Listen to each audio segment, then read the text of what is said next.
Washington, D.C. residents are recovering today after about a month's worth of rain fell in 1 hour yesterday. I'm Mark Liverman with a look at some of the hardest hit areas. I'm Mike Dennison. Coming up, I'll tell you about a new wrinkle in the Yellowstone Club liquor law investigation. It's a computer that has been designed specifically to survive space, and more specifically, to make it to the moon. 6:30 on this Tuesday. Chet Lehman, Missy O'Malley with you. Matt has our forecast in a moment. Our top story, Washington, D.C. residents are starting to dry out and clean up. This after being slammed by heavy rain, flash floods, and power outages. CBS's News' Mark Liverman has more. It would have been easier to swim than drive across some of the roads at our nation's capital Monday. 3 to 4 inches fell in just 1 hour around the D.C. area during the morning's commute. Heavy rushing water left dozens of drivers stranded or stuck. Some even had to stand on the roofs of their cars. Water started leaking into my car, got up to my seat, and I said, now it's time to get on the sunroof. So you weren't scared at all?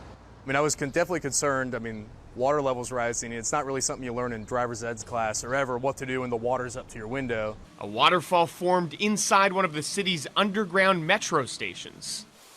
And in the elevator of another. Residents even had to contend with sinkholes that opened up along roadways. So you can kind of use some sort of inferences to know how deep it is, but it's always a risk. Unless you have a larger vehicle, I wouldn't recommend it, especially with some of the smaller, low-profile sedans and whatnot. This is fast-moving water cut right through some restaurants and businesses. Flooding was so severe at this location, you can barely tell it's a parking garage.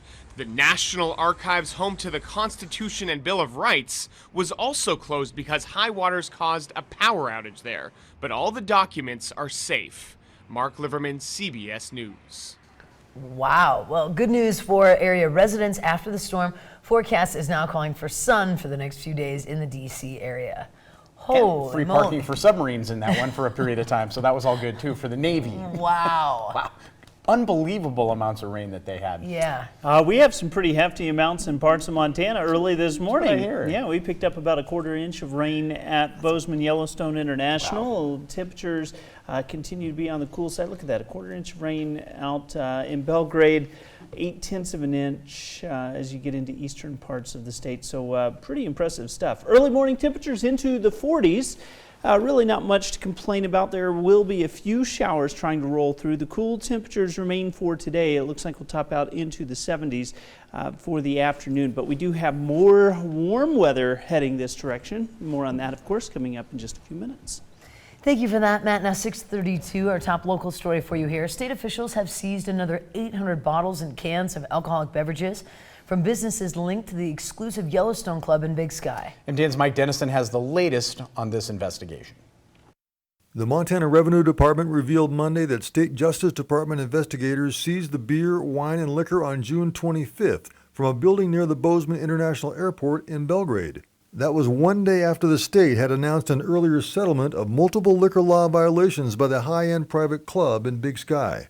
That June settlement included a $370,000 fine for Yellowstone Club restaurants and bars and temporary suspension of their liquor licenses for periods of 7 to 20 days, depending on the location.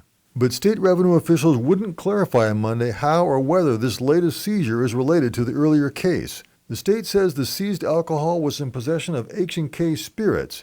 Its listed officers are Hans Williamson and John Henkel, who had been chief financial officer of the Yellowstone Club. And as part of the earlier settlement, Williamson is supposed to be removed from management and ownership positions at the club's restaurants and bars. In that earlier case, Yellowstone Club restaurant and bar operators admitted to serving alcohol at 2 sites without a license, hiding liquor from state investigators, and storing booze at unlicensed warehouses in Bozeman. The Yellowstone Club's attorney didn't immediately provide any comment on Monday. Reporting from Helena, Mike Dennison, MTN News. Now, in that earlier case, the state seized about 9,000 bottles and cans of liquor, beer, and wine controlled by the Yellowstone Club. Now, a follow-up to a story that we've had for you yesterday. Court documents are providing new information on Sunday's fatal hit and run that left a 9-year-old boy dead in Hamilton. Suspect in the case made his first court appearance on Monday. Joseph McNamara was charged with negligent homicide, failure to remain in an accident for the death of that young boy. This comes after he fled the scene of the crash, led authorities on a 6-hour manhunt Sunday afternoon. As you well know, there's a 9-year-old child that's never going home again. So. Now, according to several witnesses, the defendant was traveling eastbound on Golf Course Road at rates almost double the posted speed limit when he hit the child who was crossing the street or walking a scooter. Prosecutors say McNamara got out of his car and approached the boy. The boy's father then ran from their house, handed the defendant a phone, and asked him to call 911. The defendant kept the phone and then drove east. He later visited his girlfriend, who told authorities he had consumed at least one beer. McNamara told her he hit something and asked for a ride. She refused, and then McNamara left on foot. He was found at a residence after a nearly 6-hour manhunt, was arrested without incident. Now, during the court appearance, prosecuting attorney Angela Whetstone expressed concern for the defendant's transient nature. The nature of the charges, Judge, speak for themselves, but ultimately I think it's the defendant's conduct in this case that is most enlightening. He knew what he did, he knew how serious it was, and he did his best efforts to get away from law enforcement to not be accountable for this conduct. The defendant refused a blood test and claimed he had smoked something after the crash. Bail was set at $500,000. He was not allowed to purchase alcohol or have contact with the family or his girlfriend. His next court appearance is set for later this month. In court yesterday, McNamara also said he was threatened at gunpoint while driving his vehicle and that he left the scene because of those threats. No witness accounts reported anyone else in his car, and photographs also did not show anyone else in the van. In other headlines this morning, a high-speed police pursuit through the Mission Valley has landed a man in jail. Lake County Sheriff Don Bell says 29-year-old Matthew Harold Van Valen of Missoula was arrested after a pursuit that began late that last night in Ronan and ended 36 miles later at Gray Wolf Peak Casino in Evero. Bell states the pursuit started around 11 p.m. when a Lake County deputy noticed a vehicle in Ronan that fit the description of a stolen vehicle out of Missoula. There's also a dog in that stolen vehicle. The driver of that vehicle fled in an attempted traffic stop at a high rate of speed, heading southbound out of Ronan. Spike strips were placed on Highway 93 where the suspect lost control and crashed into the pillars of the casino. Suspect abandoned the vehicle, ran inside the building where several law enforcement officers chased him. He was arrested outside the casino where authorities say a weapon was also recovered.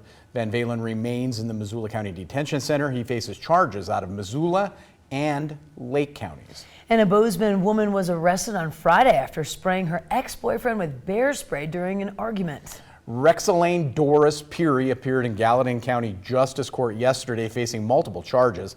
Police responded around 2 o'clock Friday afternoon for a report that Peary had bear sprayed someone in an apartment near West College Street.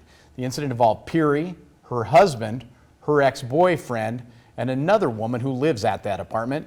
Peary was having an argument with her husband and told police she intentionally deployed the bear spray toward the two men when they began to approach her, and she said she was acting in self-defense. Officers later found meth in Peary's possession. She has 2 prior cases of bear spraying someone else as well. Now, it's been a decade in the making, and now a computer made entirely by students at Montana State University has a date with the moon. It's called the RAD-PC. NASA has selected it to be a part of a demonstration as soon as next year. MTN's Cody Boyer shows us the technology behind this computer.